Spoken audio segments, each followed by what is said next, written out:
Alhamdulillahirabbil alamin. Wa min jinabul qurama para alim, para ulama, para asatidz dan asatidzah, kepada yang terhormat Takmir Masjid Al-Mujahidin Sentral Bapak Hidayat yang saya hormati serta jajarannya, dan juga para manajer dan juga para bapak yang tidak bisa saya sebutkan, dan jamaah sholat tarawih yang dimuliakan oleh Allah Subhanahu wa taala. Jadi alhamdulillah, rasa syukur kepada Allah Subhanahu wa taala kita panjatkan tidak tingginya di bulan Ramadan ini masih kita dijalankan oleh Allah untuk menghadiri majelis ilmu. Menghadiri majelis ilmu di bulan Ramadan bukan hal yang sepele. Dalam suatu hadis dikatakan, man hadara majalisa ilmi fi Ramadan kataballahu ta'ala lahu bi kulli qadamin ibadat sanatin wa yakunu ma'i tahta arsy. Barang siapa yang hadir di majelis ilmu di bulan Ramadan, maka Allah akan tulis baginya tiap-tiap langkahnya ibadah 1 tahun, dan dia ini bersamaku di bawah arsy. Moga-moga kita termasuk orang yang mendapatkan man hadara majalis ilmi. Allahumma amin ya rabbal alamin.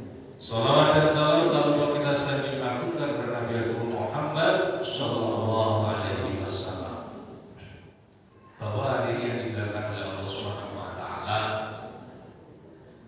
ini temanya yaitu menjaga sholat berjamaah. Bagaimana bisa istiqomah sholat berjamaah. Nah, trik-trik ini banyak sekali kalau kita lihat di beberapa tempat macam-macam. Saya hanya membahas sedikit tentang bagaimana tarhib atau dorongan atau penyemangat untuk sholat jamaah.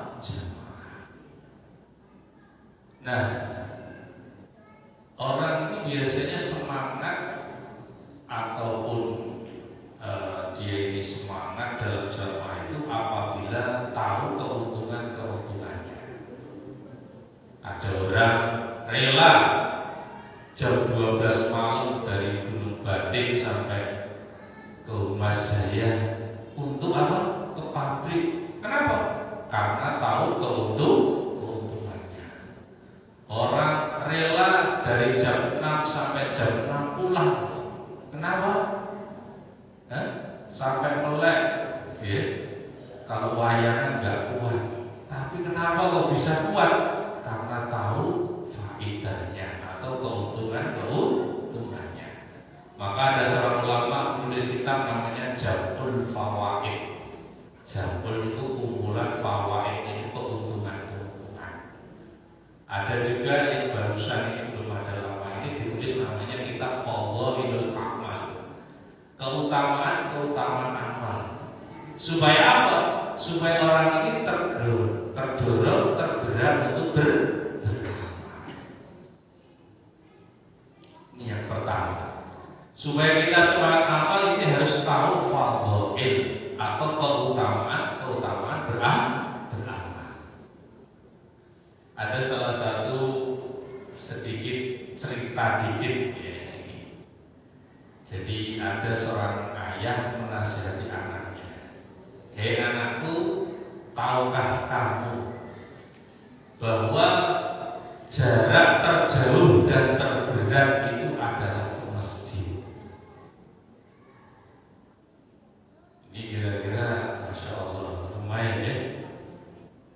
Kenapa?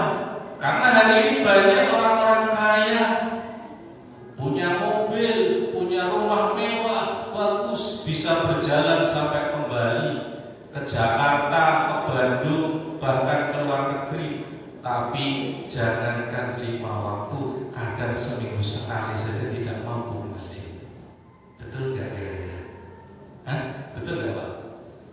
Hari ini juga banyak orang terkenal jenius, cerdas, titelnya banyak, tapi jangankan 5 kali ke masjid, kadang sekali, seminggu sekali saja tidak mau, bahkan kadang setahun sekali saja tidak mau. Hari ini banyak orang yang terkenal sehat, kuat, bahkan dia ini termasuk atlet, tapi juga kadang jangankan 5 waktu, sekali saja ke masjid saja susah. Maka ini sebagai pelajaran buat kita bahwa ke masjid ini sangat berat dan sangat jauh. Ya. Makanya kalau kita ini tahu betul berjalan ke masjid keuntungannya, bagaimana faedah ke masjid itu, masya Allah, kita akan mati-matian untuk datang ke masjid. Ya. Jadi kalau kita ke masjid ini saja, mohon maaf, kalau kita ini ke masjid di bulan Ramadan saja, ini tidak lagi, bukannya lagi orang yang terkaya di dunia ini, mungkin di 2 dunia. Dalam suatu hadis dikatakan, man dawama ala jama'ati fi Ramadan aqallahu ta'ala bi kulli rak'atin madinatan tamla'u min ni'amillahi ta'ala. Barang siapa melanggengkan jamaah di bulan Ramadan, maka Allah akan berikan tiap-tiap rakaat 1 kota, tumlau yang dipenuhi dari nikmat-nikmat Allah. 1 rakaat 1 kota. Sehari berapa Pak kira-kira? 17 rakaat. Ada nggak orang terkaya di dunia ini yang punya 17 kota? Ini baru 1 hari, belum 2 hari, belum 3 hari. Maka orang yang datang ke masjid ini adalah orang-orang kaya aslinya, sugih tanpa bodoh. Paham? Jadi orang kaya aslinya. Jadi jangan dibilang orang yang datang ke masjid ini orang miskin, aslinya adalah orang-orang kaya. Yang kedua, jangan dibilang orang yang datang ke masjid ini adalah orang bodoh. Orang yang datang ke masjid adalah orang yang cerdas. Sehingga Rasulullah sabdakan dalam suatu hadis, al-qais man dana nafsahu wa amila lima ba'dal maut. Orang yang cerdas adalah orang yang bisa menahan nafsunya, keinginan-keinginan, dan beramal setelah kematian. Kita lihat fadilah-fadilah daripada orang-orang yang sholat berjamaah di masjid. Sampai dikatakan dalam suatu hadis, sholatul rajuli ma'a jama'ati khairu min sholati arba'ina sanatan fi baitihi munfaridan. Sholatnya seorang laki-laki berjamaah lebih baik daripada sholat 40 tahun di rumahnya sendiri. Kira-kira gimana Pak? Dengan cetak-cetuk 40 tahun dengan sholatnya seorang laki-laki jamaah itu lebih baik. Ini bukan sama baiknya, lebih baik sholat di rumah sendirian 40 tahun, tidak macam-macam. Masya Allah. Bahkan dikatakan lagi, ini faedah-faedahnya. Ini orang cerdas kalau masjid ini berarti ya. Selanjutnya lagi, man sholat salatul khamsi majamah falau khamsatu asyar. Maka barang siapa yang sholat 5 waktu bersama jamaah, maka ada 5 perkara. Al-awalu yusibuhu la yusibuhu fakru fi dunya. Dia tidak akan terkena kefakiran di dunia. Jadi kalau orang sholat jamaah ini nggak pernah ada rasa fakir, itu hidupnya selalu cukup. Yang kedua, ya Allah ta'ala anhu adabal qabri. Allah akan angkat darinya adab kubur. Orang kalau jamaah terus itu nggak dapat adab kubur. Kuburnya jadi raudhatun min riyadil jinnah. Jadi taman dari tamannya surga. Di sini dikatakan lagi wa yuti kitabahu bi yaminihi. Yang ketiga diberikan kitab dengan tangan kanannya. Ar-rabi'u yang keempat yang ala sirat kalbaril fatih. Dia lewat di sirat seperti hanya petir atau bedek. Wal khamisu yadkhulu yudkhilullahu ta'ala al-jannata hisab wala adab. Dia akan masuk surga dengan tanpa hisab dan tanpa adab, sebenarnya dalam kitab Masofi. Ini salah satu faedahnya. Ini jarang didengar kalau sholat berjamaah 27 derajat dan lain sebagainya. Itu kira sering dengar. Paham Pak? Nah ini kita lihat lagi fadilah-fadilah orang-orang yang ke masjid.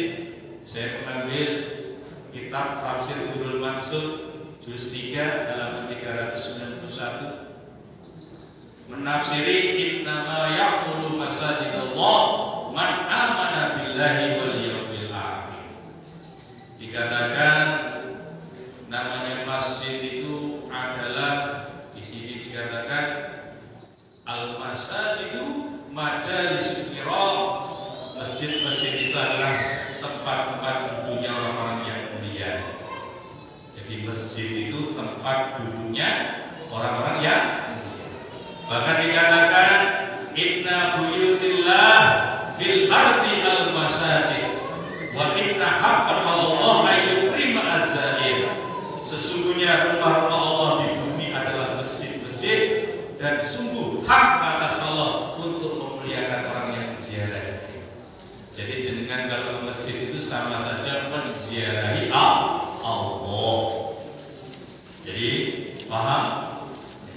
Jadi berziarah dimuliakan oleh Allah. Hari ini kita dimuliakan oleh presiden saja sudah bangga. Dimuliakan oleh Dewan Keamanan sudah bangga. Ini yang muliakan bukan siapa, Allah langsung yang muliakan. Bahkan dikatakan idza ahadun minas sama'i unzilat surifat an umaril masajid. Ketika wabah turun dari langit, maka akan dibelokkan dari orang-orang yang memegang masjid. Jazakallah. Jadi kalau kita ini memakmurkan masjid, insya Allah ada bala, bencana, musibah-musibah ini Allah tinggalkan, enggak kena. Ya, ini salah satunya moga-moga ini. Jadi barang man Allah fal masjid Allah. Barang siapa akrab dengan masjid, maka Allah pun akrab sama dia. Kalau kita akrab sama presiden aja senangnya minta ampun, ini akrab sama Allah. Kalau kita ini kemana-mana dekat dengan masjid, maka kita dekat dengan Allah. Maka penting bagaimana kita hari ini, ya, sama-sama tahu faedah-faedah masjid. Bahkan sampai dikatakan tanda keimanan seseorang itu salah satunya adalah dengan ke masjid. Sampai dikatakan idza ra'aitumur rajul yantadul masajid fashhadu lahu bil iman. Ketika kalian melihat laki-laki biasa ke masjid 5 waktu hilang ke masjid, saksikan bahwa dia ini adalah orang yang beriman. Maka tanda orang yang iman yang kuat itu hari-hari kerjanya hilang ke masjid. Gak jauh-jauh dari masjid. Bahkan sampai dikatakan sab'atun yudhilluhumullahu fi dhillihi yawma la dhilla illa dhilluhu. 7 golongan yang mana mereka dapat naungan di bawah arsy Allah, yang tidak ada naungan pada hari kiamat kecuali hanya naungannya Allah Subhanahu wa taala. Salah satunya adalah rajulun qalbuhu mu'allaqun bil masjid aw bil masajid. Laki-laki yang hatinya itu mantil-mantil di masjid. Hatinya kemana-mana, selalu di masjid, pengennya di masjid. Fala yusolli sholatan illa fil masjid. Itu dalam Fathul Qadir dikatakan dia itu tidak mau sholat kecuali kalau di masjid. Ada sholat, ada di situ. Ya, ini fadilah-fadilah. Dengan keutamaan-keutamaan ini mungkin bisa kita mendorong untuk semangat ke masjid. Dan setelah kita tahu fadilah, ini bisa mendorong kita, dan kita harus juga tahu hukumnya. Ketika kita orang hari ini kadang menganggap sholat jamaah itu begini, ya. Karena dulu dikatakan kalau sholat jamaah itu cuma sunnah muakkad dan lain sebagainya. Ya. Ini kita lihat asli hukum dalam mazhab Syafi'i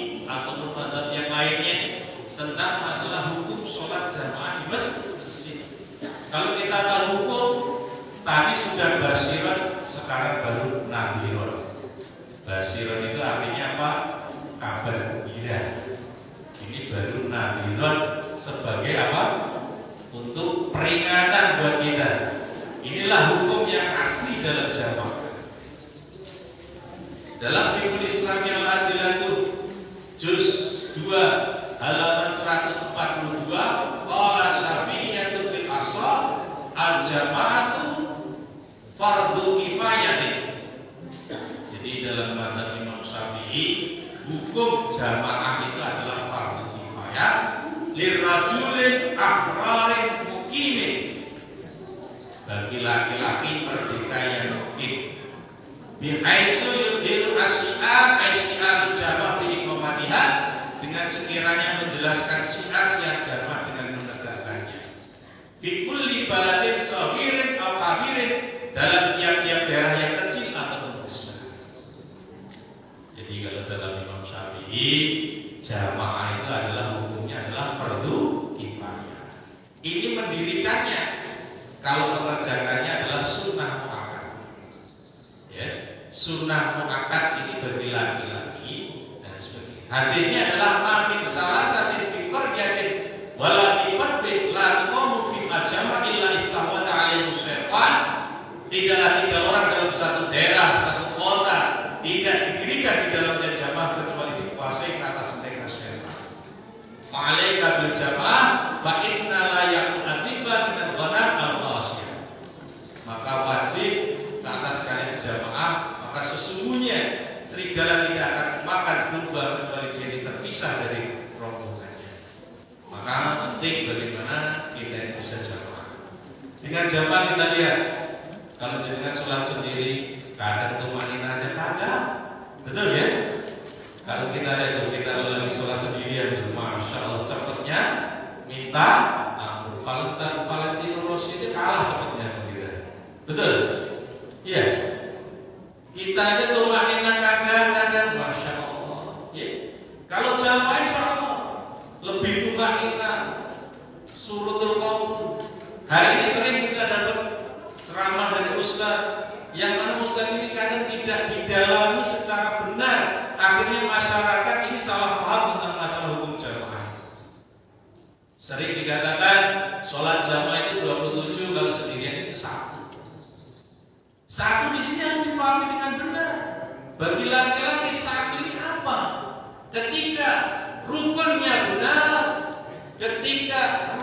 benar, syaratnya benar, dia dapat 1 kalau musuh. Nah kita rukunnya kira-kira gimana, Pak? Rukun qaulinya gimana?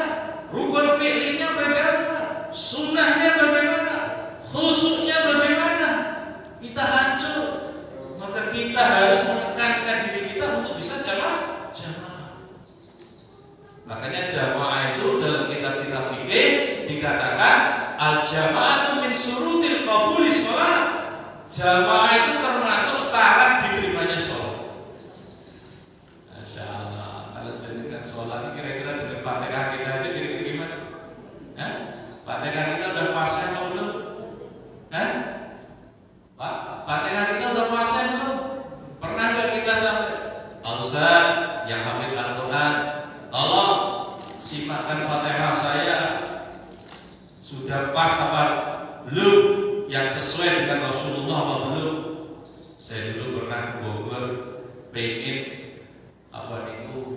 nyambung sanad Al-Fatihah dengan Ustaz Sofyan, tapi ketika dengar syaratnya saya minder duluan. Ya, salah satunya syaratnya harus tulis Fatihah dengan benar. Yang kedua, minimal sudah ditasbihkan kepada ulama terdekat atau ulama yang masyhur Fatihahnya. Akhirnya saya mundur. Ya, ini dulu nyari sanad Fatihah saja, saya tidak bicara nyari sanad yang lainnya. Ya, maka kita Bapak Ibu hadirin dimuliakan Allah Subhanahu wa taala, ini hukum jamaah. Kalau dalam meninggalkan jamaah tanpa wudu dalam mazhab Syafi'i, hukumnya adalah makruh. Makruh ini apa? Jangan salah, makruh ini memaknainya. Wa fil makruh hadi jamaah tafutu min fadilatihi. Dalam kitab Yanatul Talibin, makruh dalam jamaah ini adalah memutus keutamaan atau pahala. Maka kewajiban, tidak dapat apa-apa. Masya Allah, tidak dapat fadilahnya, hanya sekedar apa? Gugur kewajiban saja. Ini Masya Allah. Maka penting bagaimana masjid kita hari ini kita penuhi dengan jamaah. Ini nadironnya. Dua bingung juga ya. Enggak apa-apa. Ini bukan berarti hukum yang keras ini dalam rangka karena sayangnya Allah kepada kita. Sayangnya Allah kepada kita sehingga hukumnya itu agak ditekankan. Jadi salah satunya jamaah itu adalah kalau dalam mazhab Syafi'i ini adalah hukumnya adalah fardu kifayah. Sedangkan kalau dalam mazhab Hanafi dikatakan Abu Hanifah dan juga Malikiyah ini adalah ada yang mengatakan fardu, ada yang mengatakan sunnah dan lain sebagainya. Kalau dalam mazhab Ahmad bin Hanbal ini adalah hukumnya adalah wajib bahkan fardu ain.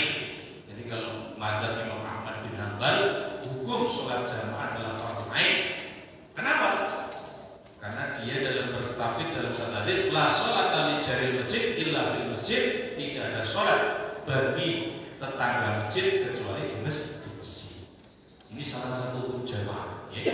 Jadi makanya kita kalau sudah tahu hukumnya, sudah paham hukumnya, bagaimana ini bisa menjadikan dorongan kita untuk memperkuat jamaah.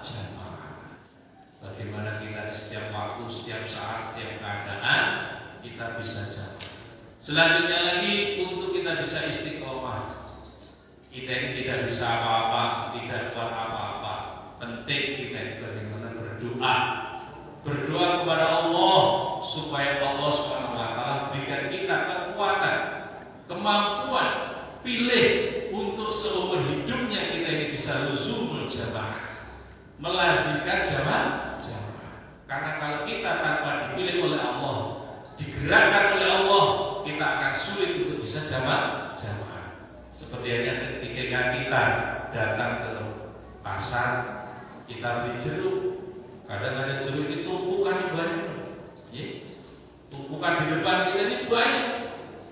Tapi kadang kita ini sudah di depan kita ini ada jeruk bagus-bagus, kadang kita ambil pojok sana, ada di pojok sana, ada yang kita ambil dari dalam dan lain sebagainya.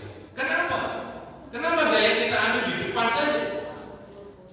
Karena kita tahu yang kita ambil itu pilihan kita itu yang terbaik. Itu yang kita pengen, itu yang kita senang, maka kita ambil. Begitu juga dengan Allah Subhanahu wa taala.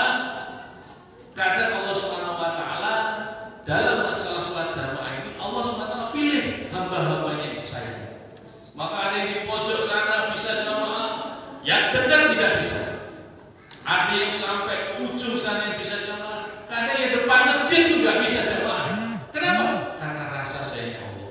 Maka bagaimana kita hari ini kita sering doa. Salah satu contoh dalam Al-Quran kita diajari Rabbi ja'alni muqimas sholati wa min dzurriyyati. Ini salah satu doa bagaimana kita bisa tegak dalam jamaah. Ya, doa. Karena hari ini manusia kadang dikatakan orang yang sombong ini orang yang gak mau doa, orang yang jarang doa. Maka dalam Islam setiap apapun gerakan kita, setiap apapun aktivitas kita disuruh berdoa. Bahkan sampai ke WC saja doa. Bahkan ketika kita saja menjelang Ramadan kami suruh doa. Sebelum sampai saja sudah. Ya, Masya Allah. Maka penting bagaimana kita oleh Allah. Maka kita dalam sholat kita ingat, kita ini dalam sholat itu sering baca doa ihdinas siratal mustaqim. Ini adalah siratal anbiya wal mursalin. Salah satu siratal anbiya wal mursalin min sunanil huda. Salah satu jalan-jalan petunjuk itu adalah sholat jamaah.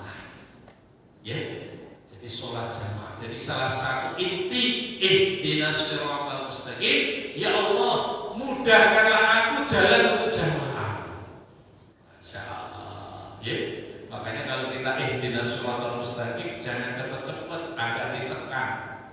Dulu saya ketika ngaji tafsir Munir, Kalau jenengan ada hajat, ada keinginan, ketika jenengan iya karena berdua iya karena nasta'in berhenti sebentar, ketika ihdinas shiratal mustaqim berhenti sebentar, hayati renungkan dalam hati dan petikkan dalam hati keinginan-keinginan jenengan, maka insya Allah Allah SWT mudahkan.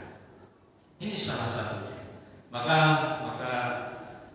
dengan doa inilah dikatakan sampai dikatakan doa ini adalah pokok ibadah, intisari ibadah. Paham insyaallah Pak? Karena waktunya ini setengah jam ini udah lebih nih ya. Ya. Paham ya? Ini ada sesi pertanyaan atau tidak nih? Enggak ada ya? Enggak ada Mas. Hah? Oh enggak ada. Oh ada. Kalau ada silakan yang bertanya. Kalau sholat jamaah itu kan untuk laki-laki. Gimana dengan yang perempuan? Kalau perempuan itu bagaimana? Jadi kalau perempuan itu ada hadisnya khairu sufufir rijal awwaluha. Sebaik-baik safnya laki-laki adalah paling awal. Tapi khairu sufufir nisa akhirnya. Jadi sebaik-baik safnya perempuan adalah paling akhir. Ini maksudnya apa? Jadi kalau wanita ini kalau mau jamaah ini diusahakan yang pertama harus aman dari fitnah, yang kedua harus jangan berdandan karena namun itu bisa memancing fitnah. Makanya kalau dulu ini masjid-masjid itu kalau untuk jamaah rata-rata jamaahnya mbah-mbah. Kalau perempuan bagaimana? Jamaahnya dianjurkan adalah di rumahnya. Yang paling gelap sama anak perempuannya itu yang dianjurkan. Tapi Rasulullah tetap mengatakan latam naku nisa'atu ilal masjid. Janganlah mencegah wanita-wanita kalian untuk ke masjid. Fa inna buyutuhunna khairul lahunna. Karena sesungguhnya rumah-rumahnya itu lebih baik baginya. Jadi kalau perempuan itu rumahnya lebih baik. Makanya ada iktikaf di bulan Ramadan. Kalau wanita iktikaf di masjid bahaya. Makanya boleh wanita itu iktikaf. Ini bisa dilihat dalam kitab Ibnu Qasim Al-Bajuri. Di rumahnya yang biasa dia gunakan untuk sholat itu boleh iktikaf di situ. Memang asal iktikafnya di masjid, tapi masjid baik itu boleh bagi wanita. Maka kalau dulu itu di Jawa Timur ada namanya sentong tengah. Sentong tengah itu biasanya ada kamar 1, 2 tengah. Ini biasanya untuk sholat. Maka dia biasanya iktikaf di situ. Ini boleh. Maka kalau wanita ini tidak boleh mencegah, tapi sebaik-baiknya wanita itu sholatnya adalah di rumahnya. Ya. Makanya kalau aturan shop itulah perempuan itu yang depan itu yang tua-tua, yang belakang itu yang muda. Kenapa? Supaya apa? Terus yang laki-laki yang paling belakang itu adalah anak-anak. Supaya apa? Niatnya enggak bengkok. Karena kalau bujangan sholatnya belakang cewek kan ada gimana masih? Ada sedikit ya manusia bilang ya. Wah ada cewek nih, agak dipasang dikit ya. Nah makanya ada aturan shop itu seperti itu. Ada dalam hadis Muslim itu. Paham insyaallah. Tapi kan Rasul mengatakan latam namu. Maka Sayyidina Aisyah mengatakan, jikalau Rasulullah tahu apa yang terjadi sekarang ini, sungguh Rasulullah akan mencegah wanita-wanita yang muda untuk ke masjid. Karena adanya fitnah. Maka kalau kita di masjid, wanita-wanita diusahakan agar sedikit menutup diri, jangan terlalu vulgar. Paham insyaallah. Yang lain lagi silakan yang bertanya.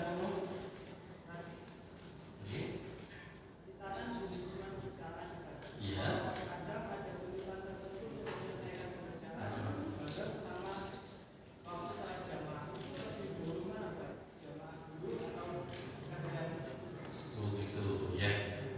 Jadi dalam jamaah itu ada namanya akdar. Akdar ini namanya hukumnya seperti ini. Akdar itu artinya udur-udur jamaah. Maka dalam suatu hadis dikatakan la sholata bi mudafa'ati akbatain. Tidak ada sholat bagi orang yang menahan dua hadas. Ya. Maksudnya apa? Di sini kita jangan melihat menahan dua hadasnya. Dikatakan menahan dua hadas ini mengakibatkan pikiran orang ini larinya ke hadas, sehingga ketika sholat dia tidak bisa khusyuk. Ini ilahnya di sini, alasannya di sini. Maka ada dalam ilmu fikih namanya al-hukmu yadurru ma'al ilah. Hukum ini berputar pada alasan. Ketika alasan ini tepat, maka ini hukum bisa berubah. Maka ketika kita di perusahaan, kita lagi kerja fokus, ada sholat, ya Allahu Akbar, Allahu Akbar. Kalau kita tinggalkan pikiran kita di kerjaan, maka kita boleh menunda. Bahkan Rasulullah pernah menunda sholat Isya itu sampai pertengahan malam. Laula an asuqa ala ummati la amartuhum an tu'akhir al-isya ila nisfil lail. Jika tidak memberatkan ke atas umatku, sungguh aku akan memerintahkan untuk sholat Isya itu di pertengahan malam. Ini alasannya apa? Tidak memberatkan ya. Ketika kita menunda, tetap semangat, tidak malas, dan ada jamaah, ini tidak masalah. Ketika kita kalau kita tinggalkan, kalau Allah pikiran kita di mana, sholat kita di mana, di mana. Jadi yang menjadikan la sholata bi mudafani ahdatain ini adalah karena yakhillu anil khusyuk, ini bikin mencacat khusyuk. Paham? Namun jangan salah-salah di pesantren itu. Kita dulu di pesantren duhur jam 2. Duhur jam berapa mas? Jam 2. Padahal waktu duhur di Magelang itu jam 12 kurang seperempat. Masa ada penundaan. Karena apa? Kalau itu sholat di tepat waktu, maka ini santri-santri pikirannya ke sana sini. Paham jauh? Nah, yang lainnya lagi silakan. Dia bisa berbahasa. Silakan kalau mau nanya, ya. Nah, saya membuka pertanyaan. Nanti kalau ada ganjelan kan, daripada ganjel itu yang bagus untuk tempel ban saja, jangan di hati, nanti jadi penyakit insya Allah ya. Nah, silakan ya, monggo. Cukup? Sholat sunnah. Apakah sholat sunnah itu lebih baik di rumah atau di masjid? Nah, dalam satu hadis, zayyinu buyutakum bis sholati wa la taj'alha maqbar. Hiasilah rumah-rumahmu dengan sholat dan jangan kau jadikan kuburan. Jadi illa maktubah, kecuali sholat wajib. Jadi kalau Rasulullah itu kebanyakan sholat sunnah itu di rumah. Jadi Rasulullah itu rumahnya di sini nih. Di sini nih kalau dalam Rasulullah dulu ada ujroh. Ujroh itu aslinya kamar. Makanya kalau jenengan datang ke Masjid Nabawi, di mana makam Rasulullah, disitulah aslinya dulu kamarnya Rasulullah. Kamar Rasulullah itu dekat mimbar. Jadi kuburnya Rasulullah disitulah. Kenapa? Dalam satu hadis bahwa Nabi itu dikuburkan di mana dia meninggal. Jadi kenapa alasan Rasulullah tidak dikuburkan di Mekah? Bahwa dalam suatu hadis bahwa Nabi ini dikuburkan di mana dia meninggal. Rasulullah meninggal di kamarnya, maka dikuburkan di kamarnya. Berbeda dengan sahabat-sahabat yang dikuburkan di pemakaman Baqi'. Maka dikatakan Rasulullah ini kalau sholat itu, maka Rasulullah kata, kalau kalian qomat itu lihatlah, kalau aku sudah keluar maka kalian qomat. Jadi Rasulullah itu sering sholat sunnah di kamar. Selain bahkan kopiah ada di kamar dan lain sebagainya. Ya, jadi ini sebaik-baiknya. Tapi kalau untuk membuat orang lain semangat, ini tidak masalah. Jadi ini melihat daripada dorongan amal itu sendiri. Tapi jangan sampai kita sholat sunnah semua di masjid, di rumah nggak ada. Dikatakan cara tiba itu nasibun. Jadikanlah di rumah kalian itu bagian. Kasihlah sholat duha 2 rakaat di rumah. Kalau hujan-hujan ya di mesnya, ya kan? Sholat sunnah di mesnya, ya kan? Di masjid terus-terusan, masya Allah. Nanti mesnya jadi kayak kuburan di sini. Amalannya amal kuburan, nggak ada sholat. Ya. Jadi itu bahkan Rasulullah itu sering mengqadha sholat qobliyah itu di hujrahnya. Hadisnya diriwayatkan dari Sayyidatina Aisyah radhiyallahu anha. Salah bisa dipahami? Salah karena waktu sudah malam ya. Ini mohon maaf, ini agak sedikit panas sedikit ya tentang sholat jamaah, karena ini bahasanya adalah bagaimana kita bisa istiqomah sholat jamaah. Maka penting jadikan sholat itu, kalau kita ini yang pertama nawaitu wal paksa. Kalau kita nggak memaksakan diri, nggak akan bisa. Yang kedua, kalau kita sudah bisa memaksakan diri, maka sholat jamaah itu akan dijadikan satu adat atau kebiasaan. Kalau sudah menjadi satu kebiasaan, maka dia akan lama-kelamaan seakan-akan kecanduan, maka dia akan mewajibkan diri. Seakan-akan kalau nggak jamaah enggak, kalau nggak jamaah enggak, maka setelah itu baru akan tingkatan terakhir, yaitu salah satunya adalah ikhlas. Setelah ikhlas betul-betul murni kata Allah, baru muncul tingkatan yang terakhir, yaitu istighfar. Hanya Allah saja yang diharapkan. Maka penting kita itu niat, nekat, paksakan diri kita, jadikan kebiasaan. Bila perlu kita mewajibkan diri kita tentang masalah sholat jamaah, dan jadikan sholat jamaah itu sebagai adat atau kebiasaan. Maka itu akan menjadikan istiqomah. Sehingga Sayyidina Utsman mengatakan, "Ma istiqomah, al istiqomah al ikhlas." Istiqomah itu adalah ikhlas itu sendiri. Jadi ikhlas itu adalah istiqomah. Moga-moga kita semua yang ada di sini, Allah SWT jadikan orang-orang yang bisa menjaga jamaah sampai akhir hayat kita. Allahumma amin. Dan moga-moga kita tidak jauh ya. Orang kalau biasanya hidupnya di masjid, insya Allah matinya nggak jauh dari masjid. Al-insan lain, al-insan yang ala hayati. Manusia yang akan mati dalam hobi hidupnya. Kalau hidupnya biasa di masjid, insya Allah meninggalnya nggak jauh dari masjid. Kalau hobinya di becak, insya Allah nggak jauh dari becak. Ya, moga-moga ini Allah SWT mudahkan. Moga-moga yang sedikit ini dijadikan bisa membuka mata hati kita, membuka pikir kita bagaimana pentingnya jamaah. Itu saja. Baik fatwa family dan semua Allah, wallahu a'lam bishawab, wallahu muwaffiq ila aqwamit thariq. Subhanallahumma wa bihamdika asyhadu an la ilaha illa anta astaghfiruka wa atubu ilaik. Wabillahi taufiq wal hidayah wa ridwan wal hidayah. Wassalamualaikum warahmatullahi wabarakatuh. Waalaikumsalam.